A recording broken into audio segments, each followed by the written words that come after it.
Good afternoon to everyone, and welcome to the session on preventing homelessness, and welcome to the speakers. My name is Caterina Cortese from Italy. I work in Fio.psd, Italian Federation of Organizations working with homeless people, and it is my pleasure to moderate this session. Let me say a few words for introducing the topic of the session and the situation in Italian context. How prevention is developing in Italy. During the last decade, the political interest for homeless as a public issue has increased. Now, is it possible to identify a progressive introducing of homelessness in the political framework and developing of instruments and intervention for tackling homelessness by ministry and local authorities, NGO organizations. The traditional approach, however, based on the shelter accommodation, food and material distribution, volunteer support system is still prevalent, of course. My colleague Teresa Consoli have explained in the recent Italian paper for the European Journal this situation. On the other hand, housing first, housing-led programs, as well services with high support based on professional case management are increasing across the Italian cities. And this positive trend have started 5 years ago, more or less, thanks to the virtuous use of the structural funds from European Social Funds and FEAD, as well the national poverty funds. Currently in Italy, we have a large investment for homeless sector, get from the National Recovery Plan. We have 450 million of euros and for realizing 250 new housing solution units and 250 new daily and night centers for promoting case management of homeless people. But we have no formal national strategy against homelessness, but we working strongly to realize the political goals. We are working now on implementation of labs. Labs are a sort of minimum level of services for homeless people, like residence, formal address, and register in municipality, and stazioni di posta, called a place where the homeless people can stay during the night and the day for the case management. So, about the topic of the session, the prevention. Okay, what means prevention? Okay.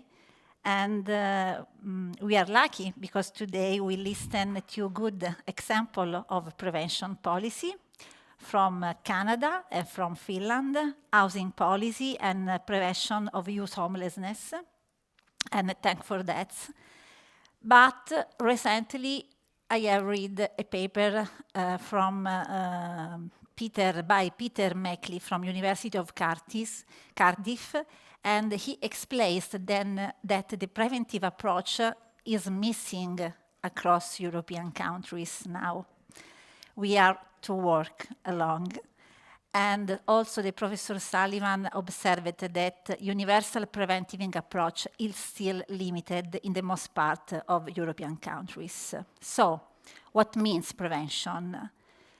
Prevention means prevention of risk to move in the severe marginalization condition. Prevention could be reducing the dependency from the shelter of accommodation or emergency solution. Prevention could be minimizing the period of the condition of homelessness or providing accommodation long-term and safe solution for homeless people or for caregivers, or for ex-prisoners, or for people under eviction. These are examples from a preventive approach. Okay, we listened today morning about the plenary session from the EPOC.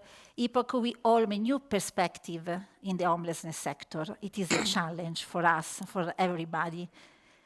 And the challenges are change a vision and to overcome to the emergency solution, to promote advocacy action, and to invest appropriated resources in housing initiative and solution for homeless people, all together with other ministry and other public issues and other actors that play a key role.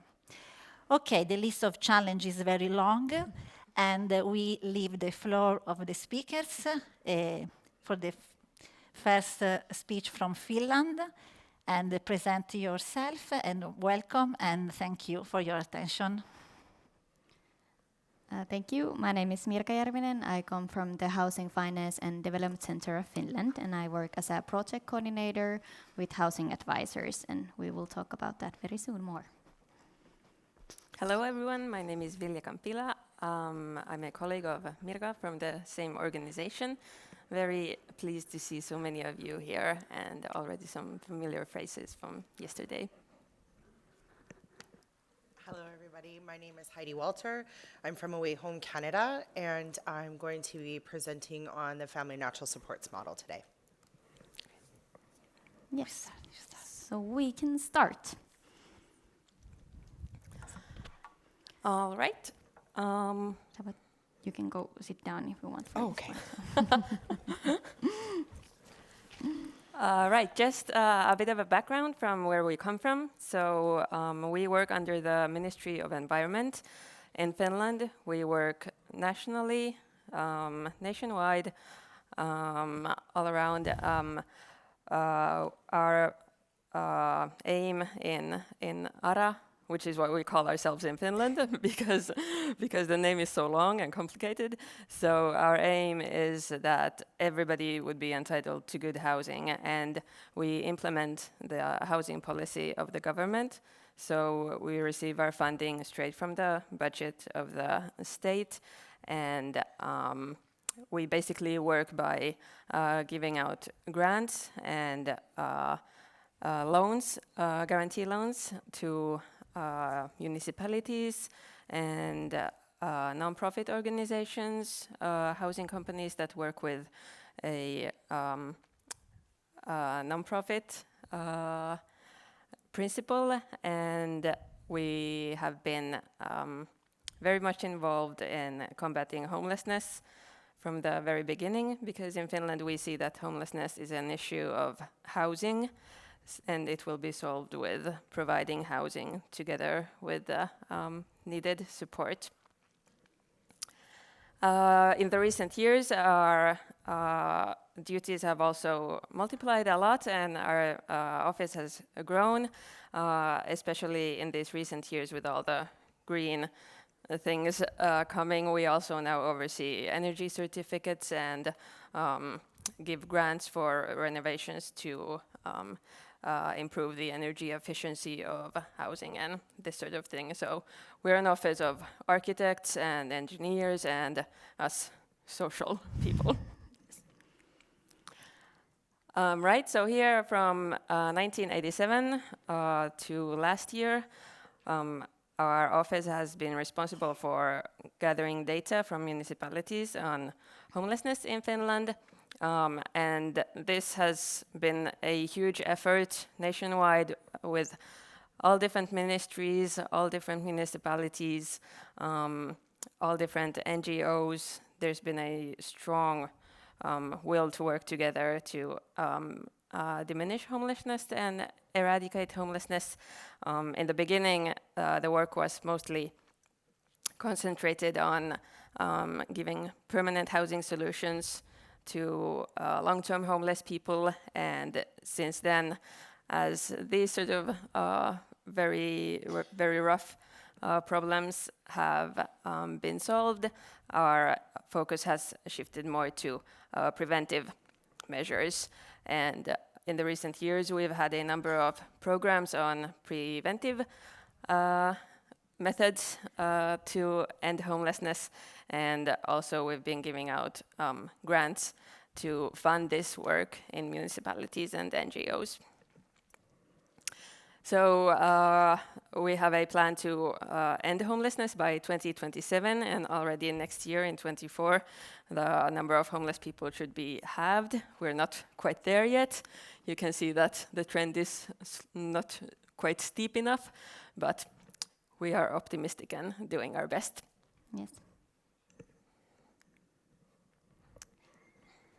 Yes, so let's talk a bit more about how do we prevent homelessness. And one thing that we do in Finland, and I think is quite unique to Finland, is that we have this service called housing advice, also sometimes called housing counseling. We're not quite sure which is the right term in English, but today we have decided that it's called housing advice, and let's talk a bit more about that. So housing advice is a preventive service that aims to tackle issues before they turn into a crisis. So it's a really efficient way to prevent homelessness. Housing advisors normally work with rental debt problems, or if you have problems maintaining a clean home, for example, hoarding, or if you have parties every weekend and that's why you're getting evicted. And housing advisors' main goal is to prevent evictions. And in 2023, we have given out grants. We have given grants to municipalities that they could hire new housing advisors to every municipality in Finland. And with our grant, there has been this year, until May, there has been 66 new housing advisors in Finland. And for comparison, Finland, we are a population of 5.6 million, so we are quite a small population. So 66 housing advisors is quite big. Yeah, for some people that probably doesn't. That sounds a bit small, but for us it's quite big. And but we have already given out grants since 2009, and housing advisors has actually been working in Finland. I think the earliest was in 2002. So housing advising has been many years in Finland, and it started in the rental companies. The rental companies started to do it on their own. They realized that that people are getting evicted. For example, in Turku, the city where I live, there were 5 fires caused by drug problems in a housing company, and they decided that something has to be done. And in 2004, they hired a housing advisor, and then it started to spread among the housing companies. And in 2009, we started from ARA to give out grants to municipalities and housing companies, and started to develop this housing advice service a bit more. And our aim in ARA is that everybody is entitled to receive this housing advice regardless of where you live. When we started in 2009 to give out these grants, we only gave them to housing companies that had, like we call this ARA building, that they had built, for example, houses with our ARA grants. So we only gave this grant to housing advisors to these housing companies. But now, since last year, we have given grants to municipalities, and that every single person who lives in that municipality is entitled to this housing advising service, regardless if you own your own home, if you live on the private market, or if you live in a housing company. So everybody can have this service. So a bit more of the housing advisors. So housing advisors, they can work in the municipalities, or they can work in the housing companies, like they started in 2002. But most of the time, they have a bachelor's degree in social services. If there's Swedish people here, socionom is the most used degree. That's what I have as well, and I used to be a housing advisor for many years before. And they work in municipalities, NGOs, or in housing companies. It varies a lot in different municipalities. Some municipalities have, for example, in Turku, the city where I live, there's 4 housing advisors in the housing company, and then 3 housing advisors in the municipality. So the housing company advisors help only the clients who live in that housing company's homes, and the municipality ones are helping on people who live on the private market or own their own home, for example. And housing advisors aim to help clients before the problems need to be addressed by the social work. So before you have a client, you have already your own social worker, or you are already a client of the social services. So housing advisors then try to help before it becomes a huge crisis. On the other hand, housing advisors might find clients who are in need of a more severe intervention, and that's why referrals or different services are a lot of what housing advisors do, and housing advisors, they are networking a lot with social services, and they do a lot of cooperation with social services, for example, and or NGOs and different kind of services. So housing advisors work together with the client, housing providers, NGOs, and social work. And most of the time we say that housing advisors, their role is to be a bridge builder between the client and the landlord, and in between that way that housing advisors can help, and that way to help prevent evictions. So here are a bit of examples of the reasons for seeking help from a housing advisor.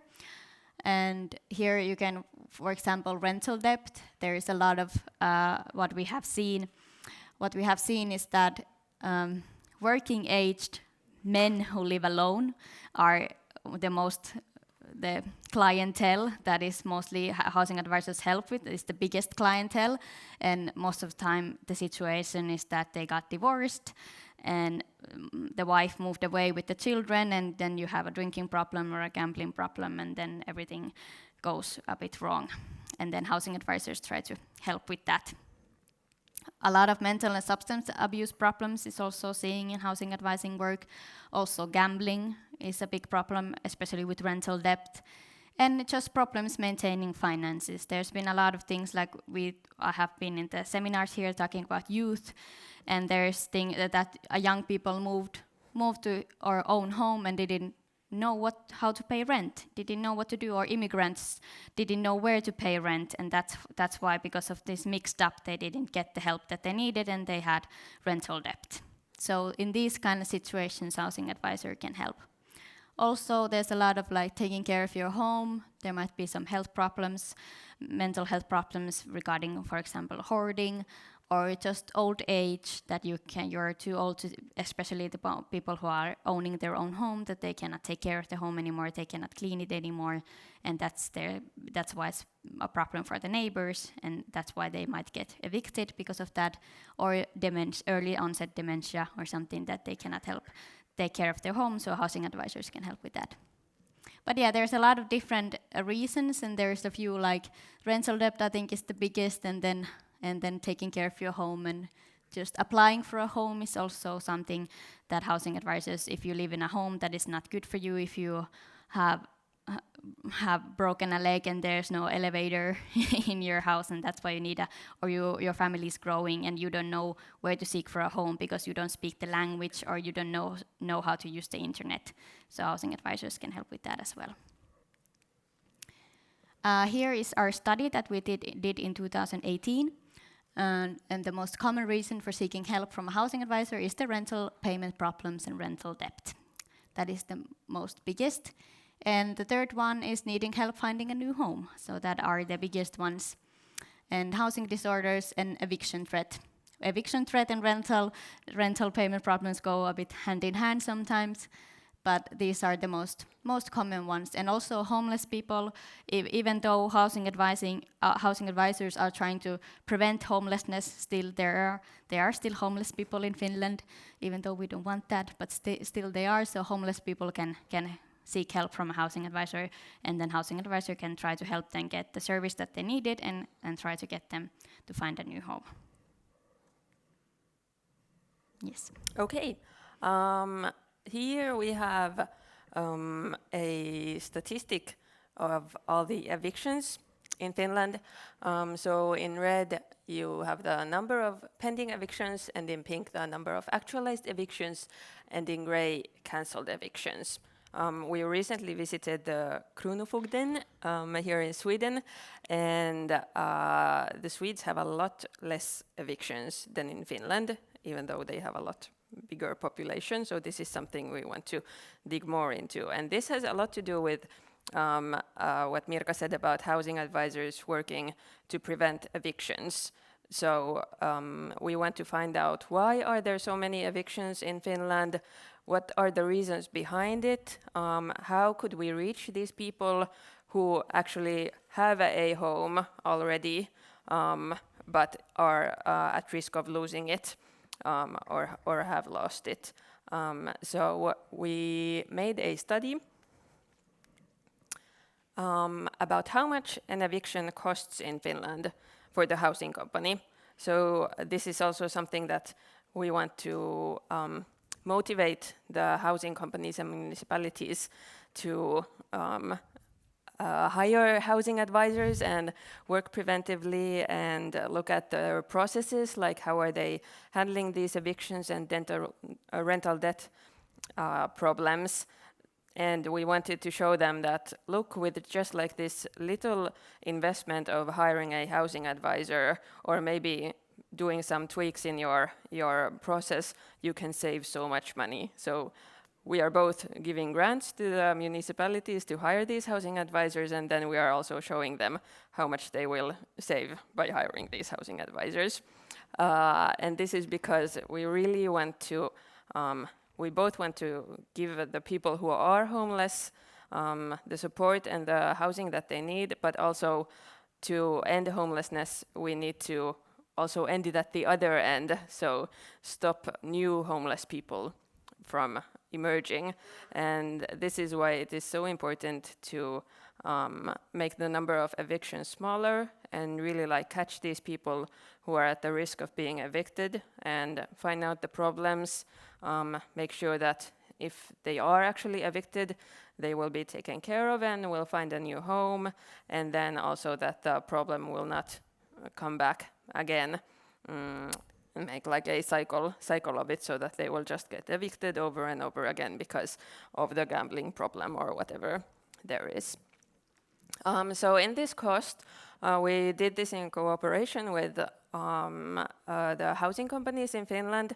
We received an answer from almost 300 housing companies who told us about the costs of their evictions and how their processes go. And we found out that the average cost of a very average eviction equals 6,300 euros. And then this is like the all the bureaucracy and the cleaning and maybe they need to change the locks and renovate the place.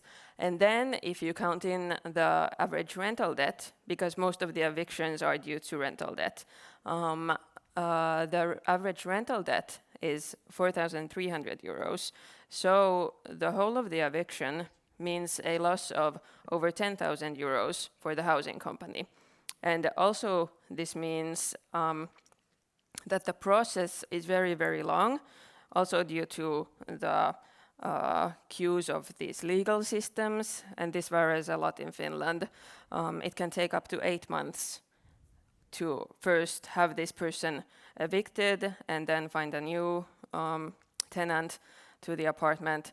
So it's not a quick solution and it's not an easy solution. Of course, it's a very big tragedy for the person who is evicted or the family who is evicted, but also it's a significant loss for the housing company. So there are also these like economic incentives that we want to bring out. Yes, that was all. Yeah, so then I used to work as a housing advisor for many years, and before I came to ARA, and that's why I have this one case example of showing like what does the actual housing advisors do. And I would like to say like how, like for example, this is a 30-year-old man who was living alone, and the church owned his apartment. He had a permanent job and he had a moderate rent. In Finland, there is moderate rent regulations to every single municipality and city, and every single year they look at them and maybe change them, and that's why they have like moderate rents. And And it's quite rare that he had a permanent job and a moderate rent, but still he had a rental debt of 3,000 euros, which is quite a lot. And how did he find me? Because he was living in a church-owned apartment. I worked for the municipality. I worked in the social services. Well, not inside the social services, but kind of like in the social service area. And then I was doing a lot of marketing as a housing advisor. I was sending out leaflets and pamphlets, and with the church, I knew that the church owned a lot of houses and in my city, so we made an arrangement with the church that every time they sent out a letter to a client who had a tenant who had a rental debt or who was in a risk of getting evicted, they sent out a letter, and on the letter said that if you need any help, here's the housing advisor's name and number, please call her if you need help. And that's how this 30-year-old man found me. That he got a letter to his home that says, you have a rental debt problem, you are in a risk of losing your home. If you need help with sorting this out, please call this housing advisor in your municipality. So he called me, and then we started talking and how we did, I was like, okay, the first thing that housing advisors do with rental debt problems is like, what is the root reason? How do you say it? What is causing all of this?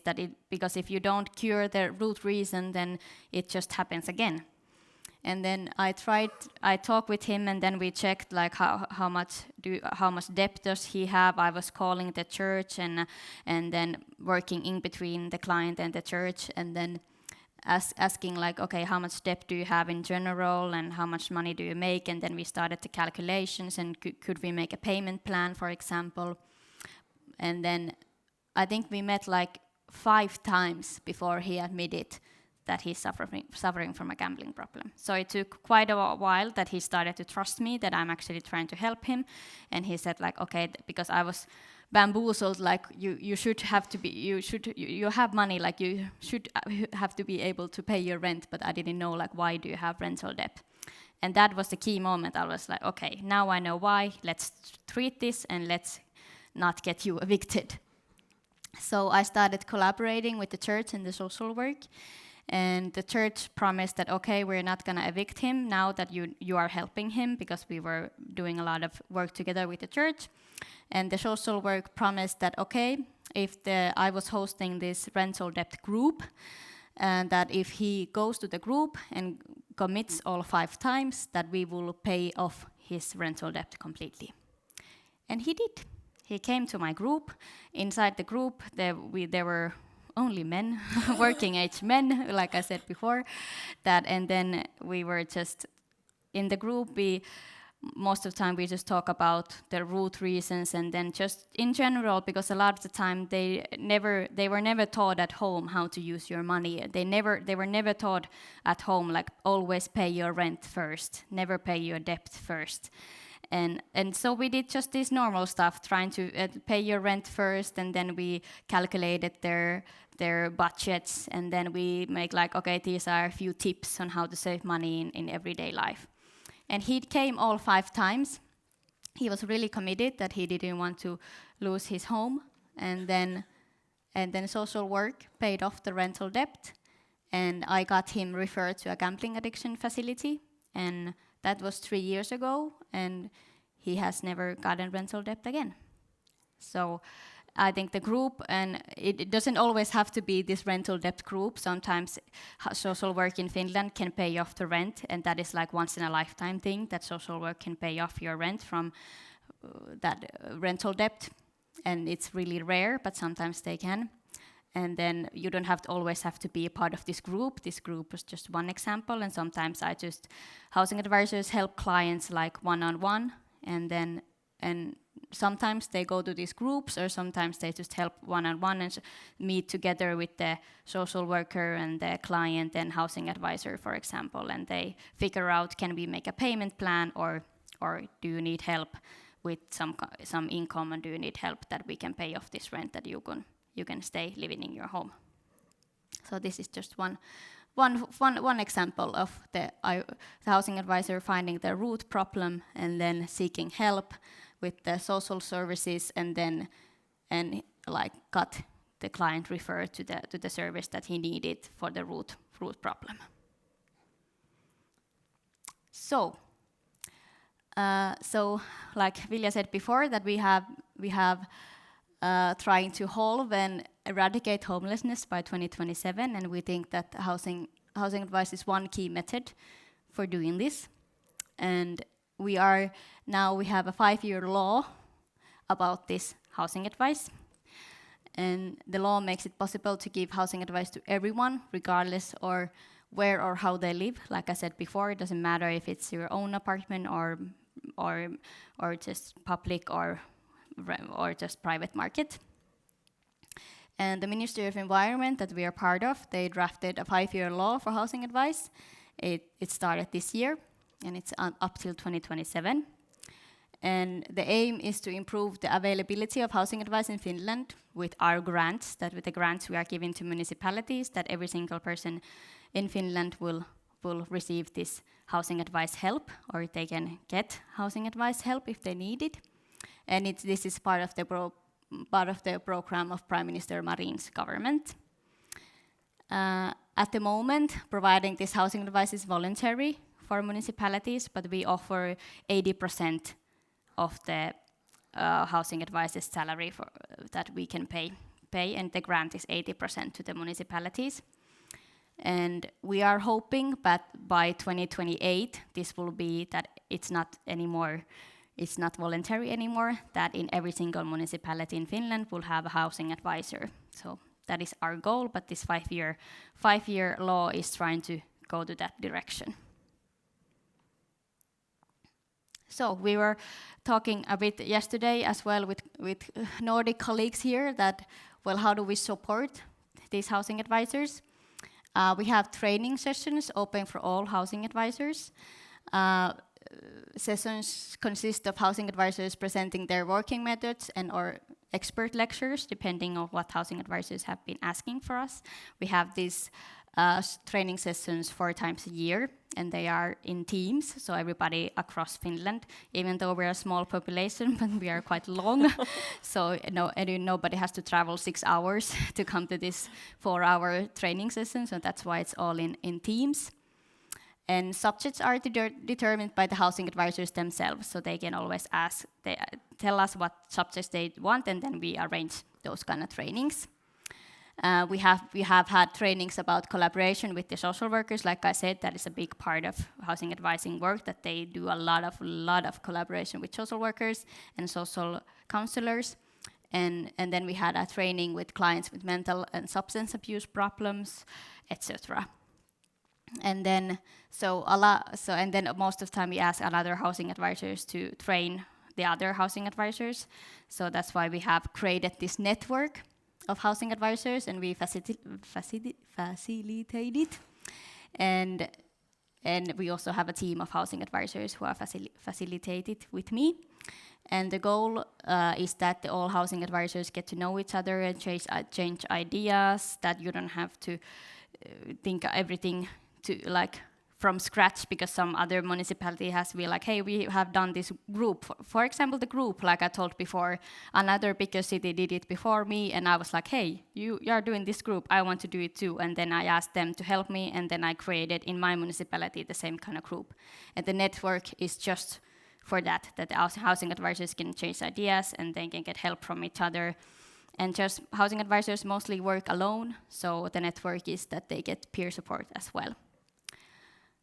And also, when a new municipality gets our grant and hires a new housing advisor, I always train them, because I used to work as a housing advisor, and I trained them on the simple housing advice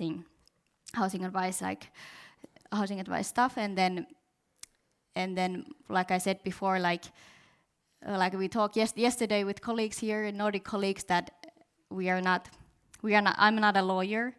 So that's why and housing advisors, they are not lawyers. So if there's something about like how do I read this housing rental law, then I'm like no, we have unions that you can call and ask the legal help, because housing advisors, they have a degree of social work or something similar. So that's why they're they are not lawyers and they don't have to be lawyers, because there's a lot of unions in different places in our government that you can call and ask for help. But yeah, this is what how we support the housing advisors and the community around them. Yes, this is our team. And Sina Rasilainen is probably a lot of people know. She's a part of our team. She is not here today, but you can contact us if you have. Now we can take questions as well, but if you have any more specific ones, you can always email us. This is our common email, asumisneuvonta. This is housing advice in Finnish. And but if that is too hard to write, then just first name dot surname @ara.fi is one way to contact us, and we'll be happy to help if you need anything. Thank you. Yeah. Any questions? We would love to answer any questions you have. We have 10 minutes, yes. Yeah, there's 2 questions there at least.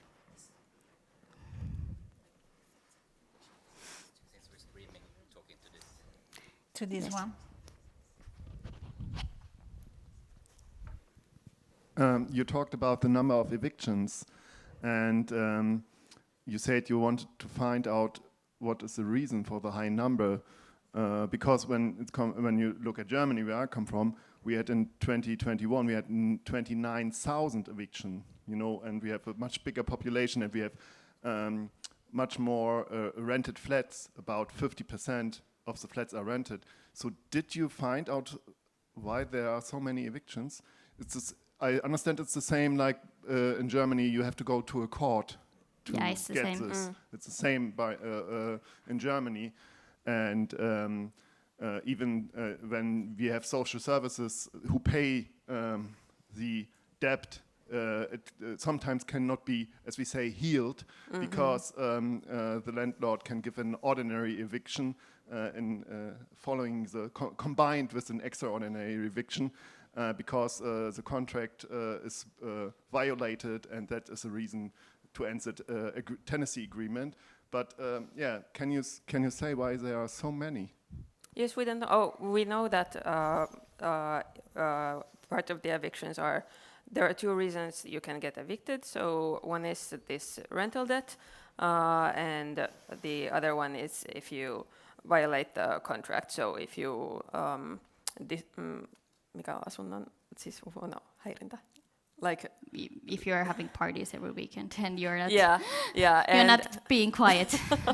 and we are and quiet people. Most of the evictions are because of this rental debt, but also a lot of these cases have this, not this partying problem, but like other problems behind it. But it is easier for the housing company to show that there is rental debt, and this will like lead to the eviction more clearly than if there are parties. Then you need to like have a note from the police and have a note from the neighbors and this sort of thing.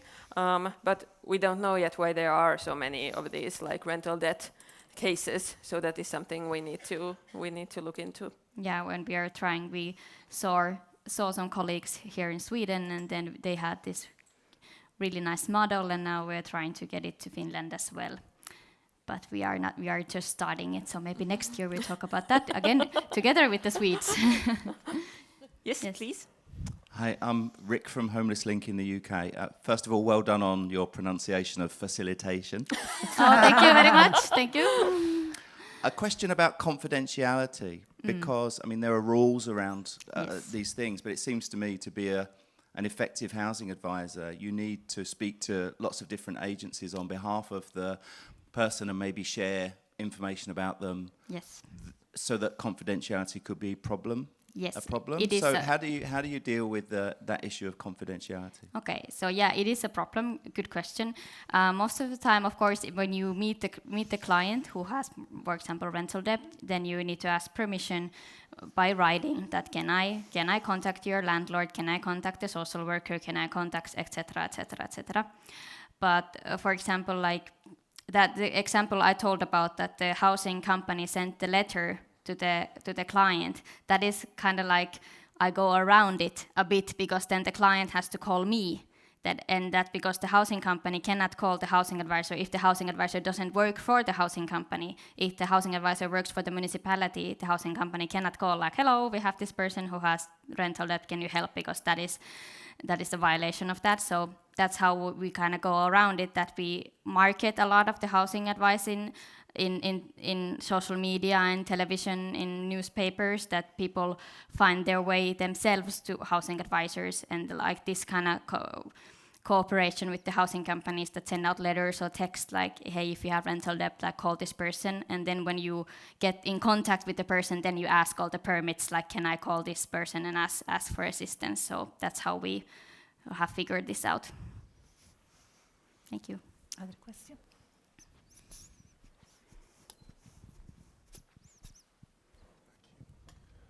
Hello, I'm Jakub. I'm from Polish National Umbrella NGO. I was wondering about the ways your clients can find out about you. Obviously, you just said that you're sending the letters, but I'm guessing you're sending the letters to people who are already in some kind of debt. Yes. So I was wondering whether you have any other channels. For example, do you advertise your services as well? Yes. And whether this works also with individual landlords, like a person who has their home and just one more home to let, not a housing company, but an individual landlord, whether they use your services as well. Yeah, we do a lot of advertising, and that, like I said, like newspapers, televisions, and social media is quite big right now, so we're trying to advertise in the social media as well, and like that's how, like, to get everybody to get to know about this new service in that municipality. Like, it's a big news and it's a good news, that so everybody could know that this service is available for every single person living in that area. And with the private landlords, yes, we do some collaboration with them, not as much as the housing companies, because it's way easier to work together with housing companies. But yeah, with private landlords, there is this union in Finland with private landlords that they can, I don't know, remember how many members they are, but housing advisors go there regularly and tell the private housing owners, like, hey, we have this service. And of course, again, there's the same thing that you cannot, the private landlords cannot call directly to the housing advisor, but they can say to their tenants, like, hello, I see you have rental debt, can you call this person? But yeah, the goal is that why we say every time that but in every single ad we say like call us if you have only 1 month's rent debt, or even if you know, like, okay, I cannot pay my rent this month, then call us in advance. Like, if you call a housing advisor when you have, like, this person who had 3,000 euros, it was really hard for me to help him. But if he would have called me when he had only 1 month's rent or just 200 euros in debt, it would be way easier to help them. So we are trying in advertising and everywhere, like pamphlets and newspapers and everywhere, that people get to know this service, and they will call as soon as they can they know that they will need help. And also, like, it's not only this rental that, like, if you are not able to pay your rent, but also, like, just like, is there something that worries you about your housing or your situation? Call the housing advisor. And it's also good because the housing advisors, it's sort of like different from being a social worker. It doesn't have like this. So people might think that, oh, but I don't have any problems, I don't need a social worker, or there might be stigma, or they might have heard some stories from their friends that went wrong. So this housing advisor is like neutral. And also some housing companies might do this, that when somebody moves in to the flat, they send this like welcome letter, and also like, if you ever have any problems, we have a housing advisor. So it's sort of like, you can call with any issue or any problem, and it doesn't have to be this like I am already in a crisis. Yeah, we are trying to get there, but it's still a bit of a struggle. Yeah. Hi, thank you for the interesting presentation. I also have a question regarding the example of the 30-year-old man you mentioned. You said that social work paid off the rental debt in the end. And I was wondering, where does that money come from, or which funds were being used can be used for paying off rental debt of clients? Is it money that comes from the municipality or from? Yeah, some they come from the money comes from the municipality, and then every single municipality get their share from the government. Do I say that in English? Yes, sosiaali- ja terveysministeriöstä. Yes, the Ministry of Social. Yeah, the Ministry of, and that's how you get the money from the government to the municipalities, and the municipalities decide how to use that money for example, rental debts or some other, like if somebody else needs help with something else. Okay, thanks. Yeah.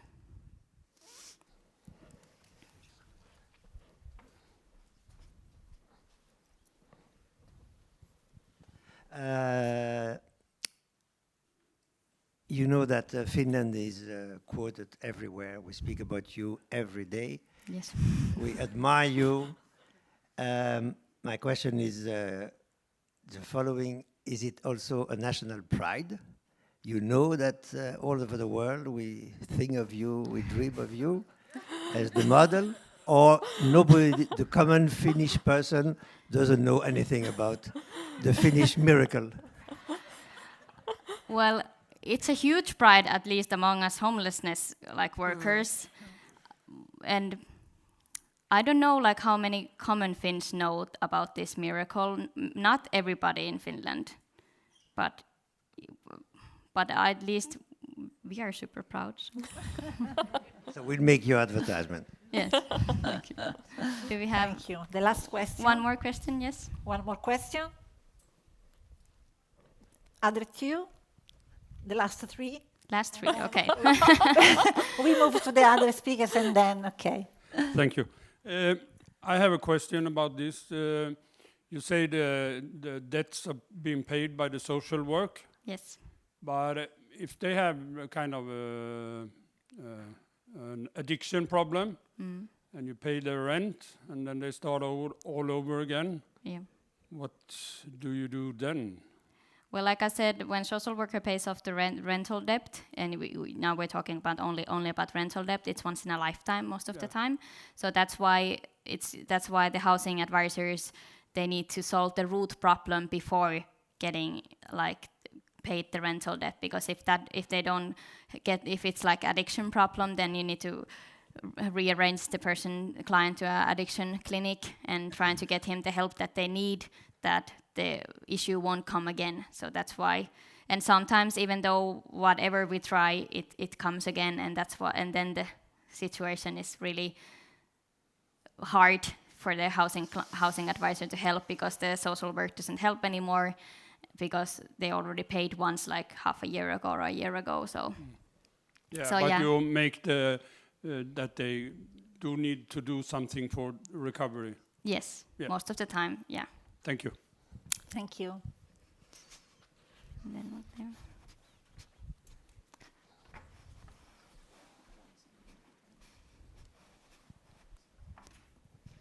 Thank you. Super interesting presentation. What I'm hearing is that what you're doing is very innovative. There's a lot of special cases. The housing, the workers like you have to improvise in many cases. Yes. So I'm wondering, how much research are you doing to sort of figure out what works better? Is this getting codified into a manual? In this situation, this is what you should do. Like, what evidence base are you building? Thank you. You can answer better than me. Good question. Well, until now, most of the methods and ways of working, it's been very much tied to like the individual housing advisors, and for instance, like some bigger municipalities and bigger housing companies might have been able to do some research, and of course housing advisors do gather data on their clientele and what are the what has been done with them and what has the end result been. But it's been sort of like a very hands-on approach. So and also very much like project-based. So in the recent years, we've also given out grants to develop the services. So they might have just like had a few years of a program or a project of how to work with youth or how to work with immigrants or this sort of thing, but it's not codified in nationwide yet. But this is also something that we want to do with like the network and the trainings, that housing advisors can share their methods and also get some feedback from others on what might work. Thank you. Thank you. But one last question was here. Yes. Sorry. Thank you for the presentation. Really interesting. I'm really interested in the fact that the offer is available to anybody at all, which seems fantastic. Over time, I'm just interested whether you've got any challenges. So is the intervention time limited? And do you have sufficient partners that you can refer people on to when they need longer term support to enable you to be ready for the next person? Oh, yeah, well, that depends a lot on the municipalities, on what kind of service do they offer. But of course, by the law in Finland, every municipality has to have the same social services. So that's why now there's a big change in Finland with the social workers and social offices. So now it's proven a bit of a problem to get the clients right now, because a big change hasn't quite adapted yet. So that's why it's a bit of an issue to get the clients if they need some help, if they need their own social worker, if they need to get to a like I don't know, maybe supported housing. Like supported housing, if they need to get into the supported housing, but yeah. So, but housing advisors from day one had worked with social services really tightly, and a lot of cooperation with them. So I think that comes quite naturally, and that will stay on. And also, like, well, you ask about the time. So there is no limits. No. This is like very little amount of regulations and limits, and a lot of trusting the housing advisors to know best what to do.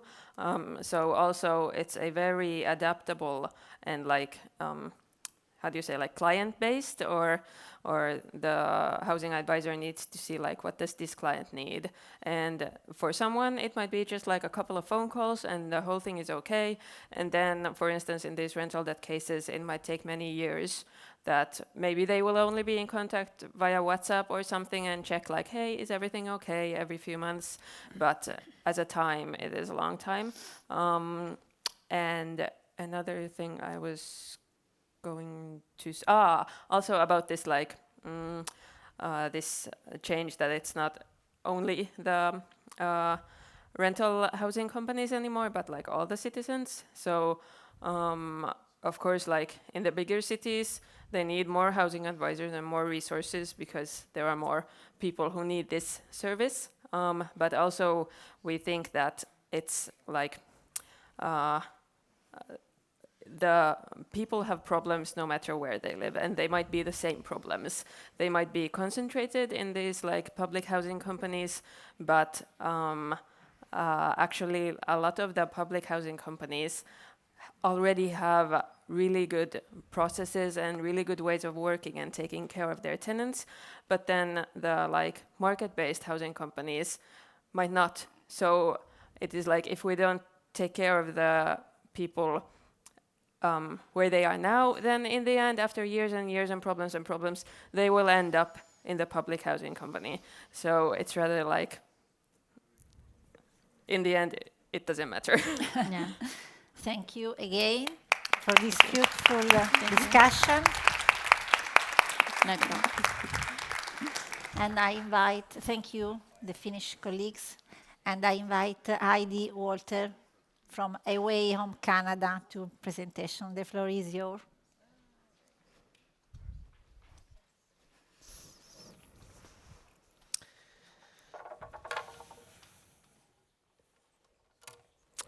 Hello, everybody. So my name is Heidi Walter, and I'm from Away Home Canada. I live in Calgary, Alberta, but Away Home Canada is based out of Toronto, Ontario.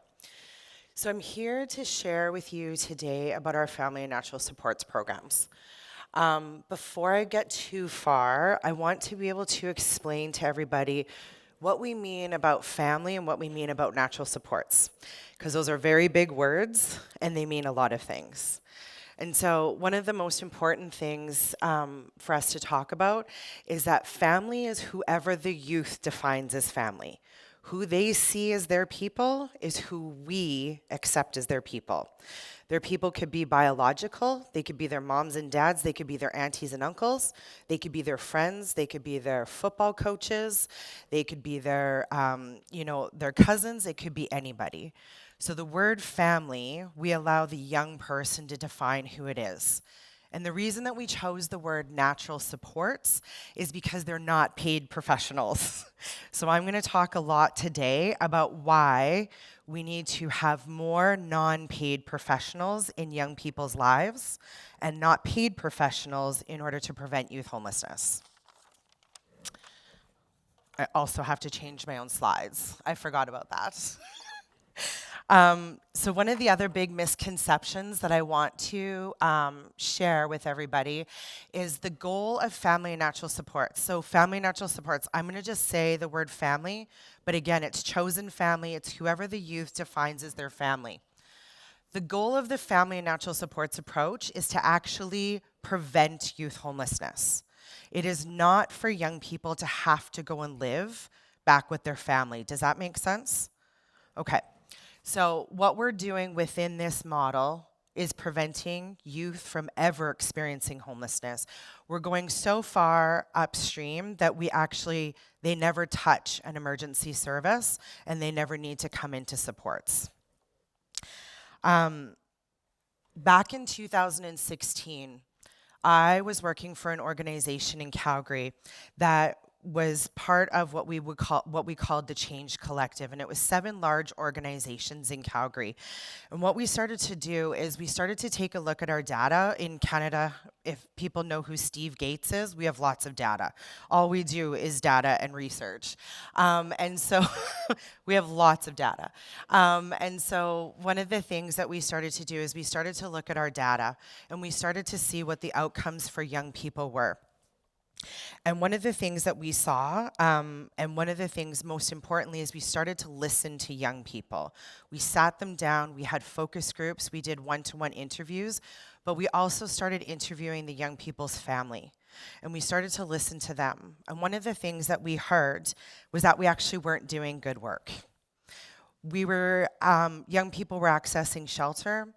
Young people were accessing group homes, young people were accessing foster care, young people were accessing Housing First for Youth programs, and we were so focused on making sure that they got housing, making sure that they got employment, making sure that they got education, that we weren't focused on their community. We weren't focused on what was going to happen once we weren't in their lives. Who did they have to rely on once we were gone? Does that make sense? So young people actually told us that what we were doing was not best practice, because what we thought was best practice was not best for young people and families. And so what we started to do is we started to take into consideration our 16 and 17 and 18-year-olds. And one of the biggest things, and I talk a lot about this, but one of the biggest things that we did was we had to apologize. And we also had to stop assuming that we were the expert. I was actually just paid for my job. There was somebody that knew this young person that was coming into shelter 16 years more than I did. So for me to think that I knew best for this young person was wrong. So one of the things that we did was we started to, well, first of all, we left our egos at the door. We admitted that we were wrong, because we were wrong. And we started acting like paid professionals and not experts. I did not know these young people as well as their family did. And so we started taking apart all of our policy and procedures. We started talking to young people even more and more. and we started to critically look at our organization and how it wasn't best set up for young people and their families. And so, what we said was, if we actually want to do best practices for young people, then we needed to do what was best for young people and their families.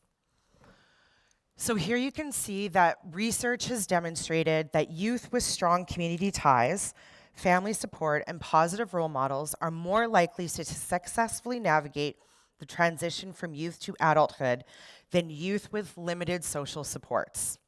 A lot of our systems, even including Housing First for Youth, which is why we're taking a close look at it, and also like child protection, foster care, all of these models that we look to, they actually promote independence and self-sufficiency.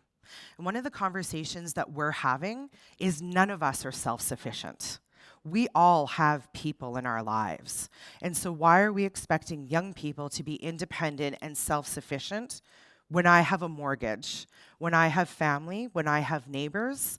And so let's stop asking kids to be something that we're not being ourselves. Does that make sense? Am I making you mad? Okay. Okay. I'm about to talk about Maslow's hierarchy and take him down. So if you're not mad yet, you might get mad now. So one of the other things is, one of the things that we also started to look at, you're familiar with Maslow's hierarchy? No? So Maslow's hierarchy is a system where it says every individual needs food, shelter, and clothing. And those are your basic needs. And then the second need is that we all need education. We all need a home. We all need, health, all of those things. But the third level in the Maslow's hierarchy is belonging. And so one of the things that we're really understanding from young people and families is that it's actually as important to belong, to have community, to know where you have purpose, as it is to give out biscuits and coffee. And so one of the things, we have a rule in some of my programs, is that we focus on belonging as much as we do basic needs. We actually see belonging and community as important as juice boxes and cookies. And so when we are handing young people food, we are saying, who did you talk to today? Who did you spend time with? Who is your people? And we're starting to really look to young people to help us understand what that means. So yes, research, lots and lots of research. I have to grab some water, I'm sorry.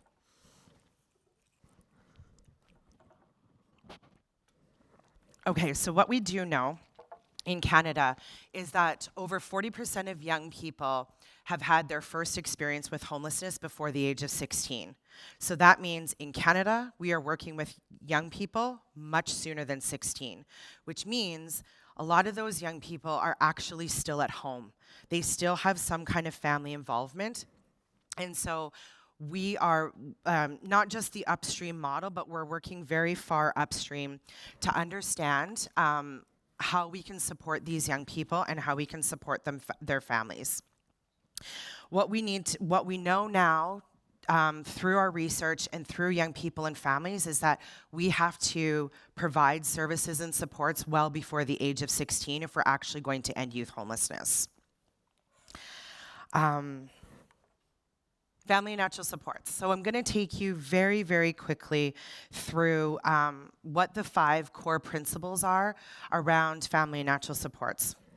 One of the things is what we know to be true is that family and natural supports are our number one protective factor from young people experiencing homelessness. Again, remember, family and natural supports can be absolutely anybody and that they identify as their people. One of the things around family is that we do not choose who the young person's people are. That's very difficult as somebody who used to be in service delivery, because sometimes young people are hanging out with unhealthy people. But if I determine who unhealthy is, that makes me the expert again. And so my job as a service provider is to provide opportunities for the young person to explore who's healthy for them, who serves purpose in their life, who they want to have around them. One of the things that we've learned from families is we speak to a lot about families, and there's a lot of humility in families, but service providers are often scared to talk to families, or our systems, specifically children's services or children protection, has taught us that families are bad. And the word family actually is very dangerous for us to use, because there might have been one or two individuals in that young person's family that might not have been good, but there's no way that all 20 of those individuals in their family are bad.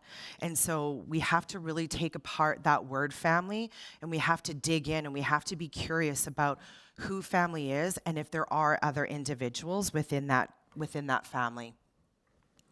You can see here, these are our services and our models that we operate within Canada across our 13 provinces and territories. Family and natural supports is at the very beginning. So what we define as prevention is this. You can see where Housing First for Youth is. It's the farthest on our continuum. We want to do all of these things before we actually have to access Housing First for Youth. So we are working very far upstream now to help young people and their families. We no longer see just the youth as the client. We now see the youth and their family as the client, and we are serving all of them. In order for us to end youth homelessness, we actually need to provide the same level of supports and resources to the young person and their family, and that's how we're actually going to prevent youth homelessness. Does that make sense? Not mad at me yet? This is a lot of work. One of the things, I was just actually in Oklahoma last week, and I was doing family and natural supports training for the State Department there. And a young person with lived experience was in the foster care system, and he was sitting in my class for those 5 days that I was teaching. And he actually was able to go through his journey of foster care and child protection, and he was able to identify 7 different times that somebody could have intervened that wouldn't have made him experience homelessness. And so we are hearing directly from young people that we need to intervene and put in these types of supports. Young people are telling us throughout the country that the major reason that they are having to leave home is because of family conflict and miscommunication. That doesn't happen overnight. So what we are seeing when young people have to finally access emergency services is that bad words have been said, horrible things have happened, there's been violence, there's been abuse, but young people are able to say it started with miscommunication and it started with conflict. And so if we can get into those family homes and support the family while it's still at conflict, again, this is how we're going to stop young people from having to come into our care. One of the big questions that I often get asked around family and natural supports is it a model or is it a philosophy? And I'm really excited to share this because Steve finally agrees. I finally had to convince him that I was right. And he agreed, is that family and natural supports can actually be a standalone model, just like Housing First for Youth, but it can also be a philosophy. And so now one of our core principles is that whether you are working in shelter diversion, Housing First for Youth, upstream, or Youth Reconnect, you have to have family and natural supports training because it's actually the foundation of all of the work we do. If you're familiar with the Housing First for Youth core principles, the 5th core principle is social inclusion and community integration. That whole core principle is family and natural supports. We should not be exiting or discharging young people into any type of program or independence until they have an entire community that can support them for as long as they need, that are not paid. These are our 5 core principles. So connection first, youth and family at the center, autonomy and accountability go hand in hand, skill building that leads to growth, individual, flexible, non-judgmental practice. So, connection first. I usually do this like over 3 days, and I'm about to do it in 7 minutes. So here we go. Ready? Okay. Connection first. Our job is to explore and learn about the young people's people and their family, even when the young person tells us they have no one. Because if anybody has done youth work in this room, they say, I have no family. That is a lie. They texted somebody that day, they Instagrammed somebody that day, they Snapchatted somebody that day. Don't take that as an answer. Go dig in, ask them, who are you talking to? Who did you see right before you came to the shelter? Did somebody else drop you off here? Who can I call to let them know that you are safe? I don't know, is there lots of parents that are in this room? People? Okay. Parents that are in this room, think about that for one moment. Your child shows up at the shelter and somebody else starts to parent them. Whether you are healthy or whether you are not, that parent deserves some level of respect to say your child is safe. If we don't call that parent, we assume that that parent is bad. And we don't actually know that to be true. So we have to stop making assumptions, because assumptions are very dangerous. Not all young people are coming from families that were abusive or that were violent. A lot of young people are telling us that they're coming from families where there was conflict and they just didn't want to be at home anymore. So let's not assume that all families are bad.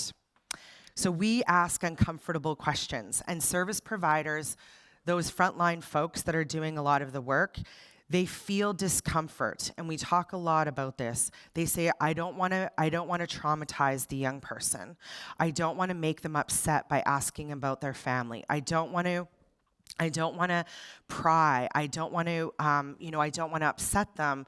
But what young people have now told us is that you're upsetting me by not asking me. You're upsetting me by not making the space safe to talk about the hard things. And if we are actually wanting to be doing the best for young people, we need to create that safe space for them to talk about the hard things. Does that make sense? Okay.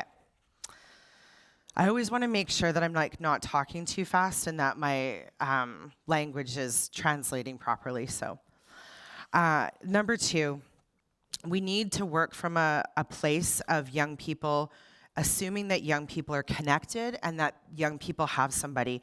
We have a statistic in Canada that over 78% of young people are in contact with their family. But none of us know that because they were told in children's services that their family was bad. So they're hiding it from all of us now. And then we're not asking about them. And then the youth isn't telling us about them. And so we need to stop that. We need to stop that cycle. So we say, seek out and be consistent. We have to acknowledge that this is what I say to my staff all the time. We do not do one and done. So do not ask the young people about their family just at intake and never ask about them again. We are constantly asking them about their people. We are being curious. We are creating that safe space for them to be able to talk about their people. And then our job is to seek them out. Our job is to pick up the phone, and our job is to phone their families, their natural supports, their chosen supports, and say, hi, how are you? My name is Heidi, and I just want to let you know that I'm also here to support you as well. It goes wild, just so you know, when you pick up the phone. They're either going to yell at you, or they're going to be like, holy smokes, Children's Services has never called me before in my life to ask me how I'm doing. And so that's one of our big learnings that we've had about engaging families. One of the big things, though, Children's Services in Canada is not awesome. It's horrible. And so one of the things that we do is we have to show up really differently than Children's Services. So a lot of the things that we do, we bring families coffee, we bring them donuts, we go and sit at their house with them, we sit on their front step with them, because Children's Services would never do anything like that. And as much as important it is for us to be building the relationship with the young person, it's as important to build relationship with the parents or their families. Number 3 is autonomy and accountability that go hand in hand. So again, we are not the experts. I say this about 20 times a day when my staff say, but I think I know what to do. And I was like, but you don't know what to do because it's not you, and we're making assumptions. So we are not the experts. We are paid professionals. We went to school, we got a degree, but we are not the experts in these families, and we are not the experts in these child's lives. Some families are gonna want us, some are gonna be supportive, but what we do is we want to empower the family. We wanna look at strengths. We wanna find things where we can really bring that family along and say, you know what, things are hard right now, but they don't always have to be hard. We really, really wanna understand that being a parent in 2023 is really hard. One of the questions that I get asked a lot is, to be a family natural supports worker, do you need to have had a child? And I truly believe that the answer is no. I think that all of us know how important family is, and I think all of us know how important belonging is and how important community is. So I don't think you have to be a parent in order to know that none of us can walk in this world by ourselves. And so why are we asking our young people to do that? Loneliness, we have statistics in Canada that loneliness is killing young people at the rate of 15 cigarettes a day. So we know that if we put them in housing and leave them all by themselves, like, we want to talk about why we have guest management problems. I would throw a party too to have somebody come over to my house because I'm lonely. Like, that's what's going on for our young people, and that's what they're telling us, is that they don't know how to be by themselves. And so the whole shelter goes with them when we house a young person, and then the holes happen in the wall because they don't want to be alone. And so, again, going back to the 5th core principle. Relationships take time. There is no time limits on anything we do in Canada. We are time limit free.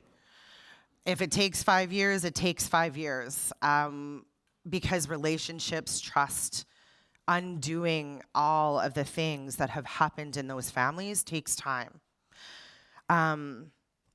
Again, one of the things that we find is that we have to build the safety, we have to build the trust with those families, and mending relationships and being able to come back together overnight takes a long time. I have lots of family members that I have taken a lot of time to build relationships with, and it doesn't happen overnight. One of our key languages that we've really changed here is the coach approach. So we no longer see ourselves as mediators. We want to see ourselves on the sidelines and not in the middle of the relationship between the young person and their people, whoever their people are. Because a mediator is not something that they are going to have for the rest of their life. So what we want to do is we want to coach from the sidelines. We want to be able to teach them those skills, give them opportunities to be successful, give them opportunities to successfully fail, and to be able to try. Because young people have shared with us that when we were supporting previously in different models, we were doing so much for them that they weren't learning the skills that they needed once they turned 30 and 40, because we were always doing for them. So now we're stepping to the side, we're cheering them on, we're giving them opportunities, we're giving them life lessons, but we're getting out of the way. We are not mediators. We are literally trying to help coach them along on the journey. So we are very flexible. Well, we try to be. Sometimes it's a lot of work to be flexible. But again, we remember that this is not a one and done. So we are very curious. The one thing that I share with my staff team a lot is that curiosity and certainty cannot coexist. So the more that we are certain about something, the less curious we become. The more certain we're something, the more ego we have. So we need to remain curious. And that helps us with that non-judgmental practice. I was a single parent for 15 years, and I loved it. But when Fridays came, and my son would come home from school, and he would tell me that he was having a sleepover, I would get very excited because I didn't have to parent. I got to wake up on Saturday morning by myself. I didn't have to worry about feeding somebody breakfast. I didn't have to worry about anybody else but myself. And that's me being honest about how hard it is to be a parent. And so when young people are not living at home with their families, those families have told us that it's sometimes kind of nice because there's no sibling fights, there's no dirty dishes in the bedroom, the dishwasher got loaded the way that it was supposed to get loaded, nobody drank the last of the milk, there's a lot of peace in the house.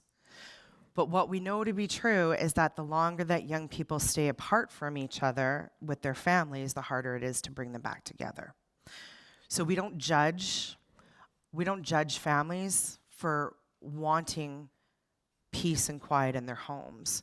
What we help them to realize is that the services that we're providing in Canada, they're not protective.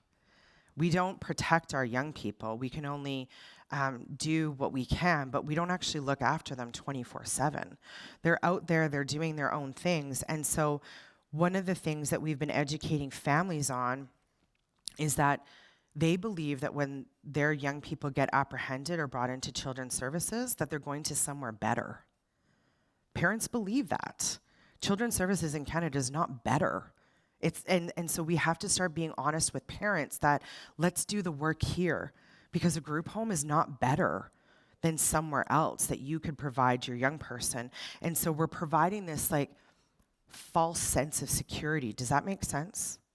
And parents didn't know that because they had these professionals coming in from or child protection saying, we're taking away your child because you can't be at home. So the parents automatically assumed that they were going to somewhere better, and it's not better. And so we need to help better over here because better is not going to happen here in Canada.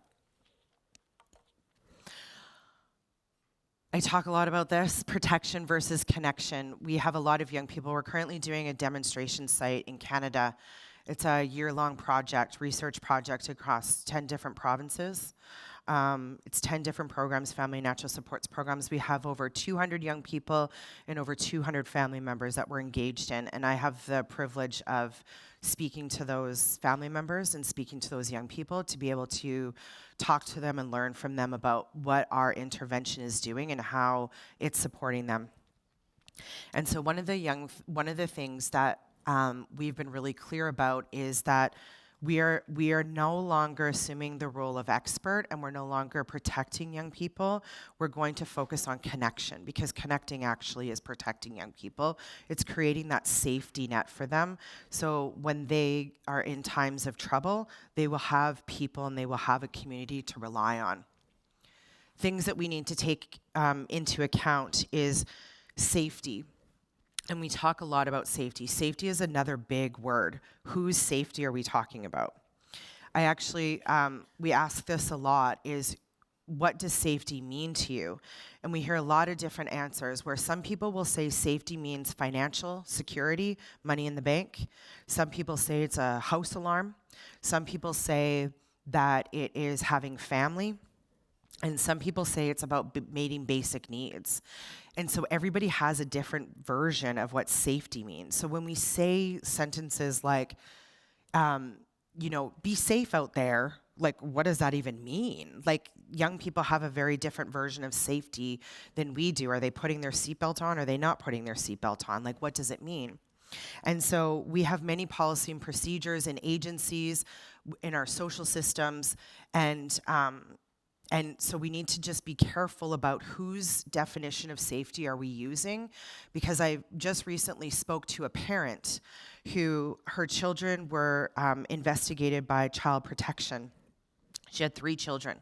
She was working 3 jobs at night. Children protection investigated her because she was leaving her children alone at night. But she was a single parent and she was working 3 jobs. She wasn't facing eviction. She wasn't doing any harm to her children, but she was leaving them alone at night. But before she went to work, she bathed them, she fed them, she tucked them into bed, she set the alarm on the house, she closed the blinds, and she reminded them that they weren't allowed to answer the door. So that mom thought she was being safe for her kids while she met their basic needs. And Children Protection told her that that wasn't safety. Who's right? Because that mom's doing everything she can to protect her kids and to keep them safe. Yeah. Okay, thanks. I told you I'm trying. Harm reduction. This is our other big learning. This is our other big moment. We see family and natural supports as harm reduction. We are very big in harm reduction. The definition of harm reduction is kind and compassionate supports that opens the door to provide guidance for people who use substances. It's very hard to find a definition of harm reduction that doesn't talk about clean supplies or substance usage.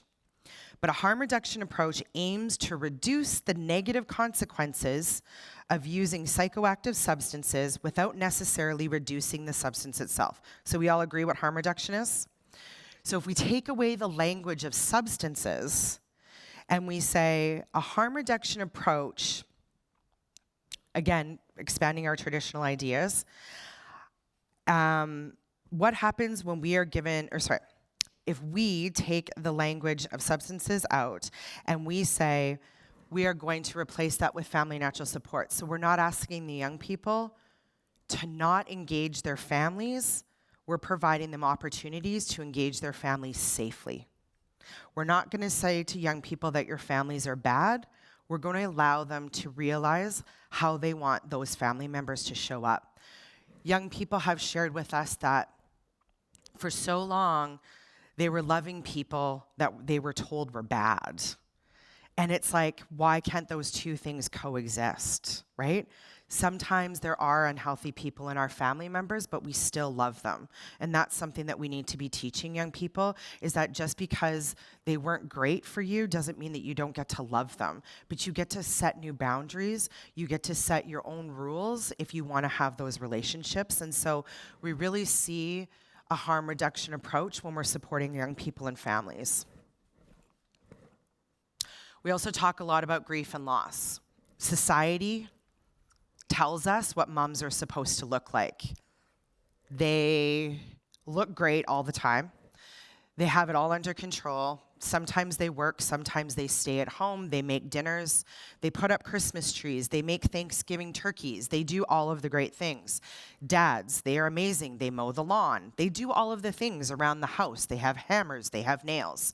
This is what society tells us, our families. I have a leaf blower. I don't have a hammer and a nail, I have a leaf blower. But what we've been learning from young people is that they need space to be able to grieve the parent that they didn't get. Does that make sense?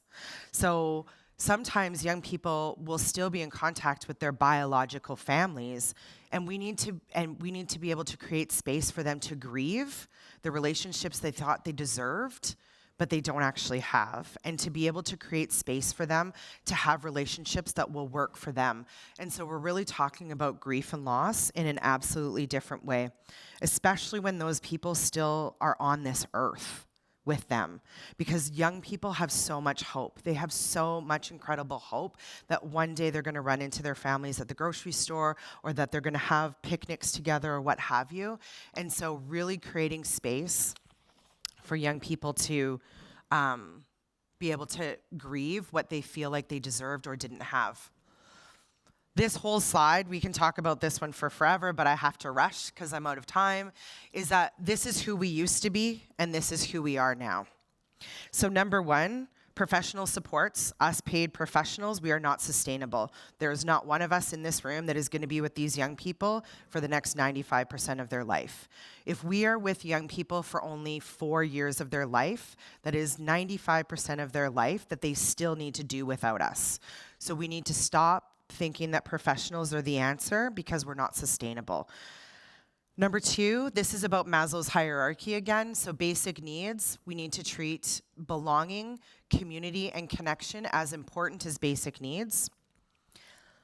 And then number three, again, that protection versus connection. And number four is capacity, and really about strengthening the family capacity and really seeking out the networks to support the young persons and their goals. This is a new statistic that just came in from our research that we're doing. 77% of all of the young people that we are supporting said that they would like to improve relationships and contact with their family, however they define family.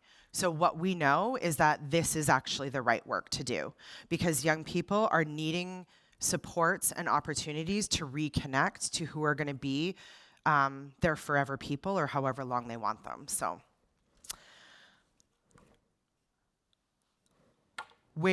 this is a long question, but where a question that I get a lot of times, FNS should be used everywhere. There is no limits to where we should be using the family natural supports philosophy. Anywhere that you are supporting young people and anywhere you are supporting family members should be used with an FNS approach. And this is what we're doing right now. We've got our demonstration sites going. We do FNS training. We're currently revising our FNS model guide, so you can watch. We have one out right now, but you can watch for a new one by the end of the year. And we also do fidelity reviews across the country to make sure that folks are staying true to the model. So that's us.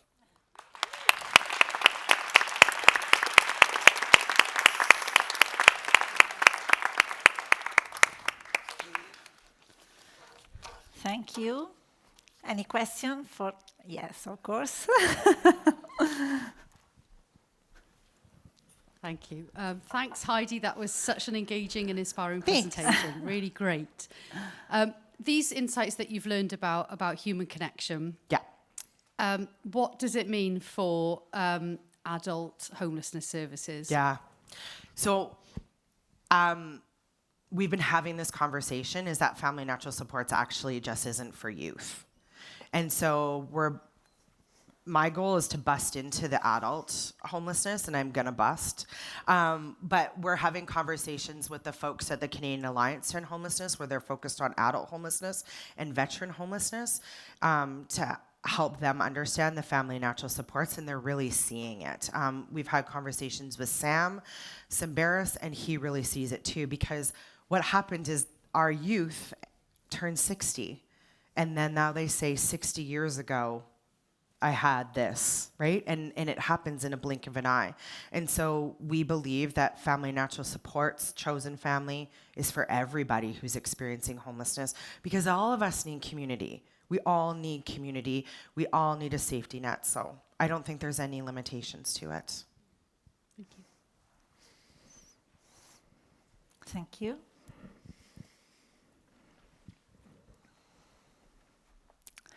Other question?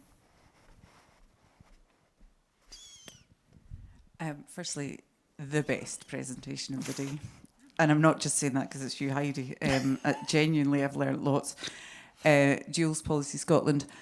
I just wonder when is a case ever closed, and when is what, or how does that look, and what does good look like as it's a good question, closure? Jules. Because we're changing a system, right? This is not a traditional model anymore. So we're also having to re-educate families that we're not their forever people, that eventually they're going to need to do this on their own. So we don't push them out. So we do a really long transition where we might only talk to them once a week or once every 2 weeks, right? But then we check in with them and say, look at you go. Look at you solving those issues, right? Look at the crises becoming lower and lower. The average, we don't have necessarily an average just yet, but it's somewhere around the 1 year mark that families are saying they need a certain level of engagement. We do close files, but we'll reopen them if they just need a check-in or just a vent. Do you know what I mean? But if we're doing our job right, they're now talking to their neighbor, not me. You know what I mean? You know what I mean? I get it. Thank you. Okay. Thank you. Julia Schratz, Austria. Maybe I just didn't get it in the beginning, but what was the initial click or something? How did this whole transformation process initiate? Yeah. And maybe you said it and it was just so much that I didn't get it. Right. Like, was this research-based, organizational-based, individual? Like, where did the impulse come from, and where was the surrounding that made it possible, this shift? And congratulations, it was really great. That's a really good question, and it like happened because young people kept accessing shelters. We kept seeing the same kids over and over again, but yet we were like, we're doing best practices, right? Like we were saying these things. We're like, we're strength-based. We're ending youth homelessness, but the same kids kept coming in. And we're like, that's not best practice. Like we're not ending homelessness by this. And so what really took place was we started to see repetition, and then we were like, what's wrong? Like what's happening here? So we started to look at data. We didn't have a lot of research back then, but we started to look at the data, and we realized that we weren't doing a good job. And when we started talking to the young people, they were like, you sent me out the door, you gave me a house, you helped me get a job, but I don't have anything else besides that, and I don't know how to like live by myself, right? And it's like it's bigger than providing them supports on how to live by themselves. It's like we weren't giving them that connection, that belonging, that purpose. We weren't helping them explore their roots, right? And so they were trying to navigate this on their own. And basically, like I don't have any nice way to say this to you. Young people told us that we were doing a shitty job. And so then we were like, well, we're lying to everybody if we're saying best practice. And so we took it all apart. It was really hard. We lost almost an entire staff team, just so you know. The change management process was hard because everybody was like, nope, families are bad. And we're like, I don't think so. Because 77% of kids are going back to their families after they leave child protection. One moment, please. Thank you. I'm Hanna from Slovenia. I want to share something, and then I have a question, but you just answered it a little bit. We do kind of a supporting program for families. I won't tell you what we do, but we have a similar philosophy. So everything what you said, like, oh, that is controversial, I was like, no, that's perfect, because we have the same. Like the example that you gave with the mother leaving children, we had like the same, and we had to convince like social services and child protection services that she's not a bad mother. Mm-hmm. So now we are in this point that we are in a way in this situation that child protection services are like saying, what the hell are you doing? So we are on the different shores. Mm-hmm. And actually happened that we didn't get finance for some of the program because they say, you know, like you said, families are bad and we have to force them to be cooperative and this kind of traditional stupid ways. And my question to you is, how do you manage to be so positive and fight this rebellious, like you said? I've never been asked that question before. I think, you know why? Because I think I love my job. I have the best job in the whole world. But because I get to talk to the young people and I get to talk to the families, that I can see the impact.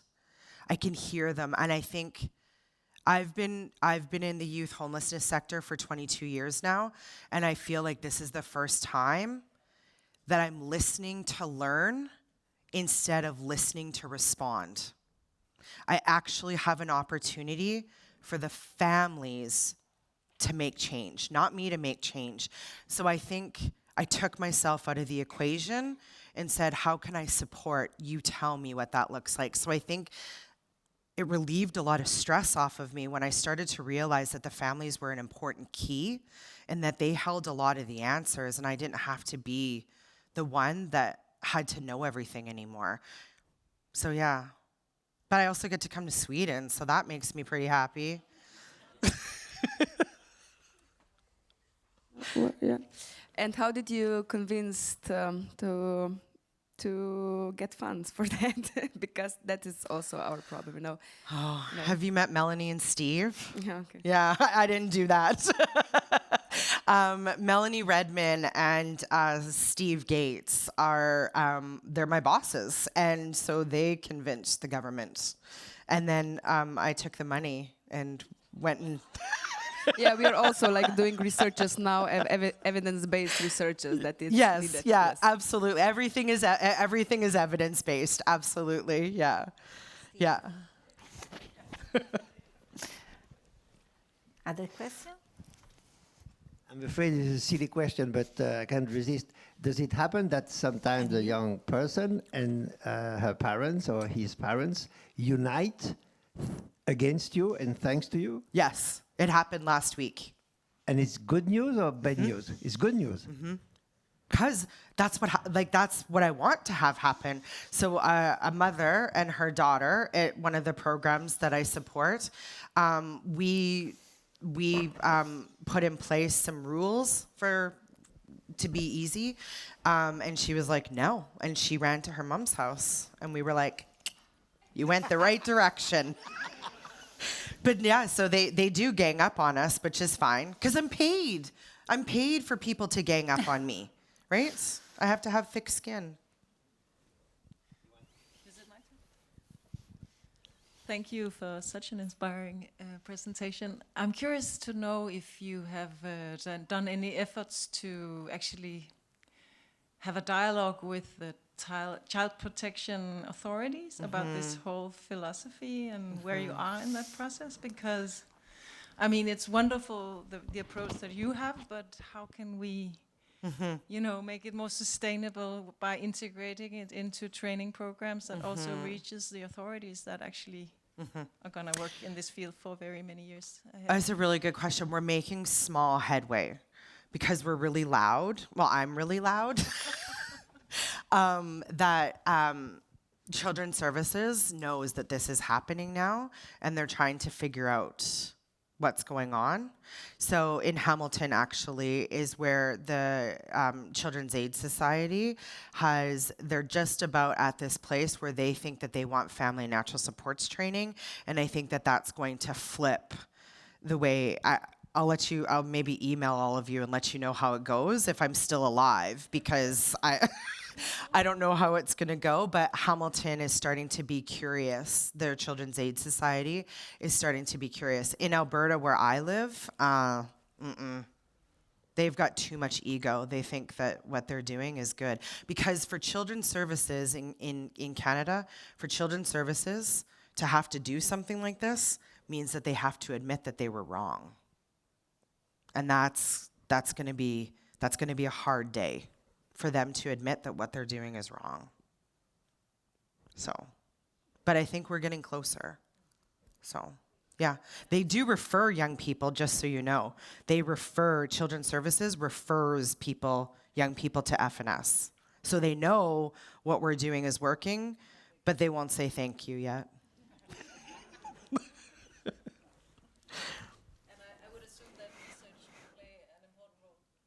Yes. Steve's not here, but yes, research plays a very important role. Yeah. We do a lot of research. We're doing, I work with 5 researchers every single day. And so every single day, the researchers are talking to the young people and they're talking to the family members, and we're constantly collecting data. So we don't do a lot of paper surveys. We pick up the phone, or we meet with the young people and the families in person. Yeah.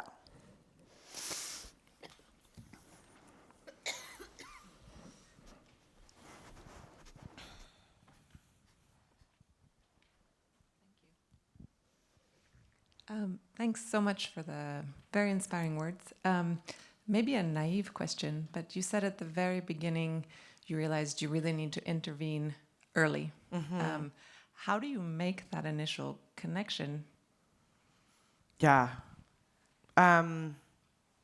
I think there's a lot of different ways that that's happening. We have some really great models that are happening within Canada. A couple of them are called Upstream. And then we have two programs in Canada that are doing some phenomenal work around Upstream. And then also we have a Youth Reconnect. I'm not sure if you're familiar with that, but those are both education-based. They're set in education systems. And so one of the things that I think that we're learning is that young people at that age are spending most of their day in school. And so really playing a key role in those education systems is helping us to become more connected with those young people. But we actually just, we received from some feedback, which was really great feedback, but also scary, from a partner in Toronto that said we actually need to take this model outside of the homelessness sector and actually make it more widespread. So we need medical offices to understand it. We need law, like, those jurisdictions to understand it. We need all levels of municipalities and such that you have within your systems to be able to know that this exists, because rich people are also having a hard time parenting their kids, right? And so, and they don't always have the resources, or they don't always know where to turn to. And so I think we've started with the schools, but we've just been given some feedback to take it outside of just vulnerable young people, and spread it. But I'm only one person, so we can't spread it too far just yet.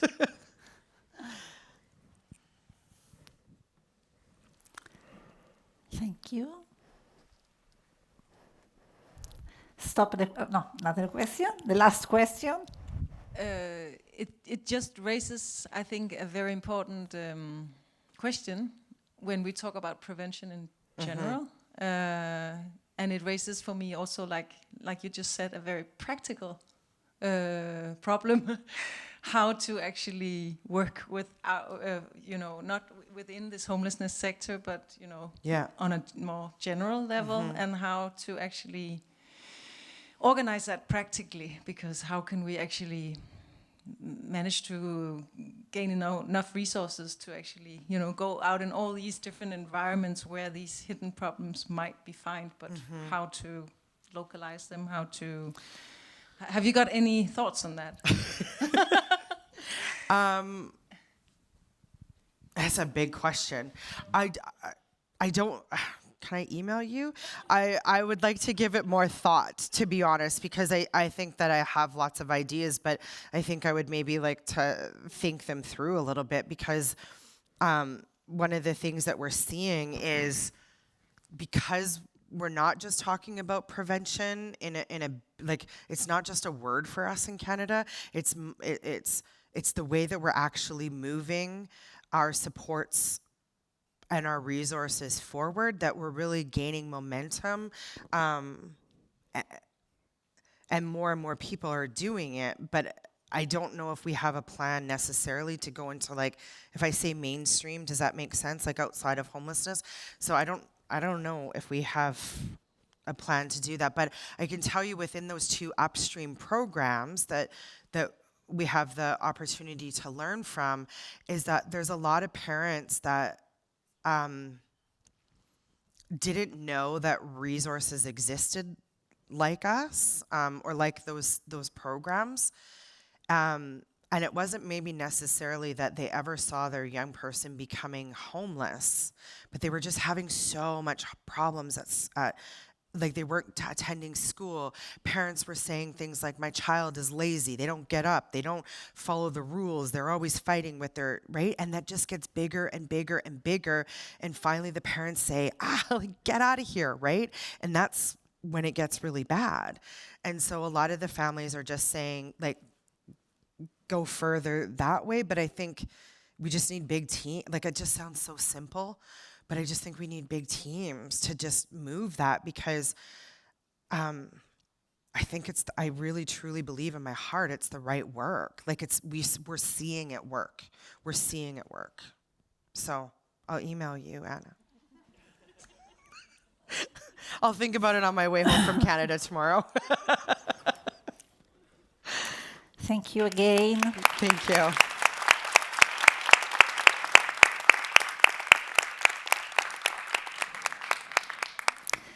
Okay, we have 10 minutes in the end of the session, and we try to open the discussion with other experience. And we have prepared some few questions for the participants. And please show the second slide, please.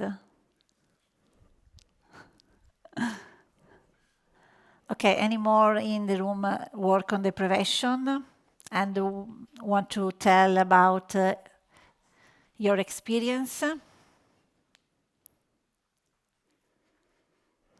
Yes, from Poland. Slovenia, sorry. No, sorry, yes. Yeah, for me it's very interesting that I'm in this session now because, like I said, we work also with families, but we also do the things that you do in Finland, and it's quite similar, but we do it like we are NGO organization, and we are social workers, but we are doing this eviction prevention program. So it's quite similar. Some things are a little bit different. Like you said, that social work is divided from the housing advisors. We are in one person, but we are like NGO approach, and then we work closely with, we say, Center for Social Work. So it's like public social work. So yes, we do quite similar, but we were just talking here that we are 3 people that are employed on this program, not 66 like at your place. So we don't put leaflets and everything outside because we are already fully overloaded with the work. But yeah, and how we do it is that we really closely work together with housing funds of City Ljubljana and Maribor, and now also public housing funds. So usually they refer people to us. So they say we have these tenants, they have debts, they are hoarders. So everything what you said, it's the same in Slovenia, all the reasons. Also, like single men is also like, especially men that were living with mothers and mothers died, and they are now alone in these big apartments. So this is also our experiences. So we do it like that housing fund said, okay, we have this tenant, or they tell the tenant, you have this debt, we have Kings of the Street, and they have this eviction prevention program. You can call them, contact them, and yeah, people come to us. So it's quite similar, yeah. Thank you. Thank you too. The name? Present Hana, yourself. yeah, Hana, Kings of the Street, Slovenia. Thank you.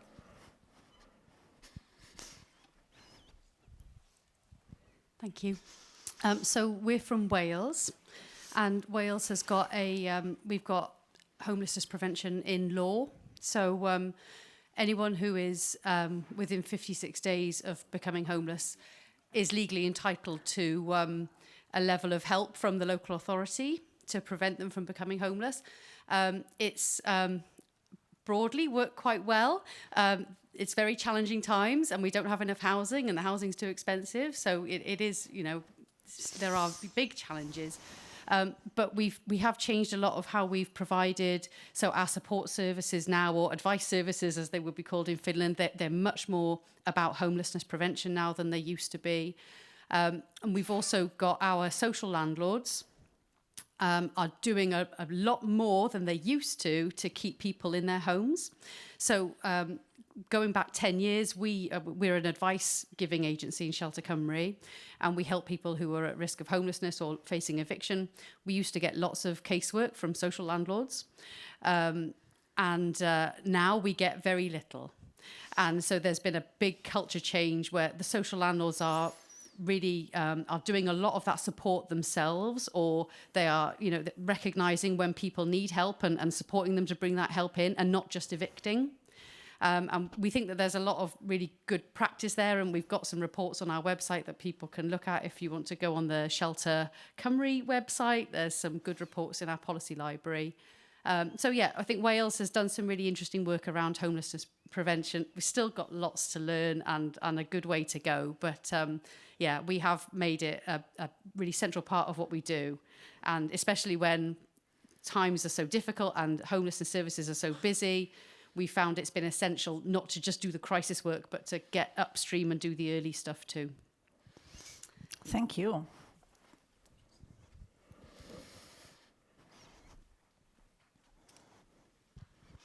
Hi, my name is Anton Huber. I work for the Austrian Federal Ministry of Social Affairs. And in Austria, since March of last year, there is an eviction prevention program in place. We started off with 24 million euros, and since then it's gotten quite big. We now have 164 million euros till the year of 2026 for eviction prevention. And there's two types of support are possible. First, if a household has a rental debt, the household can get counseling and financial support payment that covers the rental debt completely in order to prevent the eviction. And that's the first option of support. And the second option of support is if it turns out that the current apartment is not affordable because it's too expensive, the household can get a lump sum payment in order to move to a more suitable, affordable apartment. And yeah, so far it's been quite successful, I would say. The more than close to 60% of the supported persons are women. There's a very large amount of single parent women with children. And yeah, just wanted to mention that in the context of prevention. Thank you.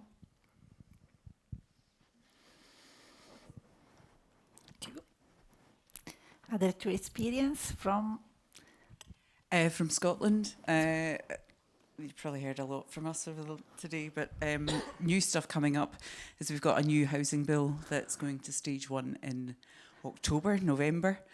And just so new things happening is we have a homelessness definition just now that means that if you would be classed as being homeless within 2 months in the run up to homelessness, we're going to change that to 6 months to really enable us to kind of help kind of get in there as fast as possible. We are changing to have a model that has public bodies involved in Ask and Act. Mm-hmm. So everybody probably, we don't know all the detail yet, but probably across health, education, etc., there will be responsibility to ask and act on what's your housing situation. We're really pushing for evictions to be, so the legislation is going to be much stronger around evictions and rent controls. And the other fourth kind of biggie within it is a bit of a pick and mix, this housing bill. It should be about 6 housing bills. That's a different discussion. And the other one is for domestic abuse policy. Every social landlord, every social housing provider in Scotland will be expected to have a domestic abuse policy. That has been, a lot of work has gone in place to really set the standard on that to make sure it's not a Google exercise, but actually people aren't really working towards the perpetrator of domestic abuse to retain the property, mum and children to leave, and us to turn that on its head so that we can be preventing the family becoming homeless. That's some of our wee bits going on. Thank you. Yes.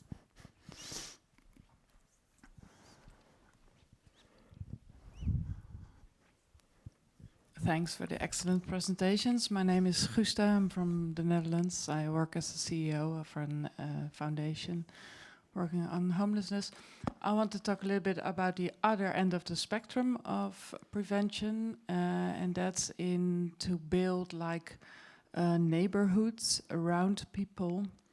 We learned in 2016 that 50% of the people who are in our shelters had previously been homeless before, and loneliness is one of the main causes for that. So helping them with a house doesn't help them at the root cause.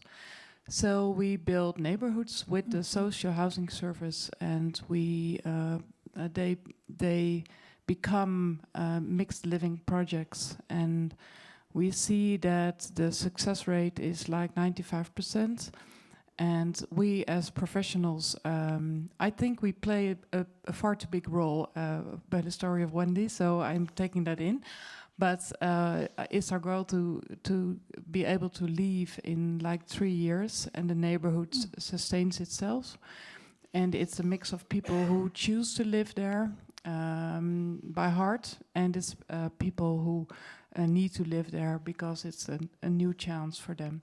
So it's the other spectrum, other side, but also in programming houses, programming neighborhoods, you can also do a lot of prevention work.